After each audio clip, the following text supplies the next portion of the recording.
Bom dia! Hoje a gente vai falar sobre o sal mineral, diversos sais, que é o nosso capítulo do livro, que é o capítulo 15. O sal, o cloreto de sódio, é uma substância química representada por NaCl, que foi extremamente valorizado, necessário e importante em diversos aspectos, tais como comércio global, sanções, monopólios econômicos, guerras, crescimento de cidade, controle social e político, avanço industrial, entre outros. Tal como substância, existe uma grande quantidade, pois tem uma grande produção e uso também. O sal é obtido por coleta e produção. A forma mais comum é através da evaporação da água do mar, e a produção é bem lenta, porém bem barata também. Também é possível obter sal fervendo água salgada e minerando sal-gema. Em alguns momentos da história foram também construídos lagos rasos ou panelas, como dizem também, com o objetivo de tornar mais prática a obtenção da substância citada. Nesse momento, o sal das fontes salgadas se tornou mais desejado que o sal marinho, devido às impurezas, e ficou conhecido como ouro branco. A ASL é uma substância muito mais solúvel que outros minerais, pois não possui, no caso, nenhuma condutividade elétrica e tem um arranjo regulador de íons. Íons de sódio carregados positivamente e íons de cloreto carregados negativamente. A solubilidade faz um sal de bom conservamento, porque ele remove a água dos tecidos e impossibilita a sobrevivência de bactérias. Agora eu vou falar sobre alguns sais. Nós temos o sal básico hidroxossal, que apresenta 2 ânions e um cátion.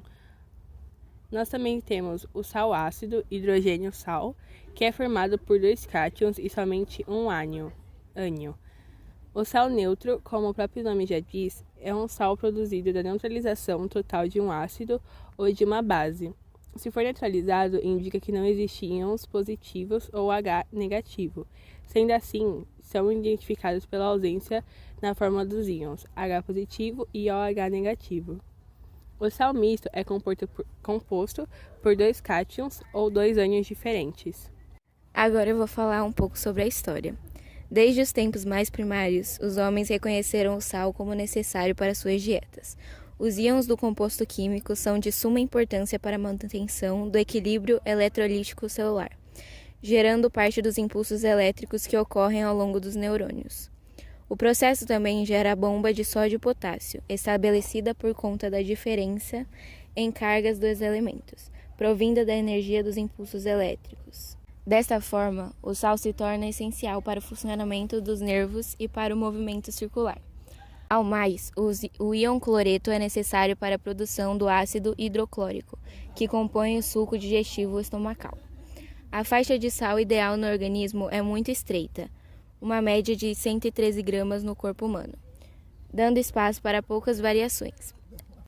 A falta de sal provoca perda de peso e do apetite, cãibras e pode até mesmo levar à morte. O seu excesso pode aumentar a pressão sanguínea, que pode resultar em doenças para o coração, rins e fígado. A importância do sal para a sobrevivência e o fato de ser um bem insubstituível tornou-o apropriado para controle político, monopólio e tributação. Desde cerca de 2000 a.C., o sal foi lucrativo por meio da cobrança de impostos.